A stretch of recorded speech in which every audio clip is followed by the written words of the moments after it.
आज टिफिनसाठी बनवले होते मूग वडे। सकाळचं वातावरण मस्त असं फ्रेश होतं, थंडी तर भरपूर वाढली। मग आता कडक असा कोरा चहा घेतला आणि आता रात्री मूग भिजत घातले होते वड्यासाठी। मुलांना रोज काही भाजी चपाती चालत नाही, असं नवीन कधीतरी करून द्यायला चांगलं वाटतं आणि त्या मुलं पण खुश होतात। म्हणलं ठीक आहे, आता वडेच करूया। आता याची रेसिपी सांगते तुम्हाला। अख्खा मूग रात्री भिजत घातलं होतं। मूग मिक्सरला वाटण करताना हिरवी मिरची, जिरं, आलं, लसूण हे घातलं। एकदम असं जाडसं भरड काढून घेतली, त्याच्यामध्ये कांदा, कोथिंबीर, चवीनुसार मीठ घातलं आणि एकसारखं हाताला तीळ लावून असं क्रिस्पी भाजून घेतलं। हिचं टिफिन भरला आणि रोज आपल्याला पडलेला प्रश्न, मुलांना टिफिनला काय द्यायचं। आता बाकीचा कचरा वगैरे काढायला घेतला, सगळं आवरलं होतं।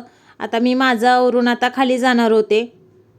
थंडी तर भरपूर वाढल्या, पण आता काय करणार, थंडीत मुलांना टिफिन तर द्यावं लागतोच, त्यामुळे सगळं वेळेत आवरायला लागतं। आणि आता मी चालत खाली चालले होते, कारण आता आमच्या इथं रस्त्याचं काम सुरू झालं आहे, बरेच दिवस झालं गाडी पण येत नाही। आता कामावरती आले, दिवसभर काम केलं आणि संध्याकाळी आज आमच्या घरी रगडापुरीचा बेत होता। परत आहोंनी आणलेला सगळा किराणा भरून घेतला आणि प्रत्येक सबस्क्रायबर माझ्यासाठी खूप खास आहे। अजून सबस्क्राईब केलं नसेल तर नक्की करा। व्हिडिओ आवडला असेल तर लाईक, कमेंट, सबस्क्राईब करायला विसरू नका।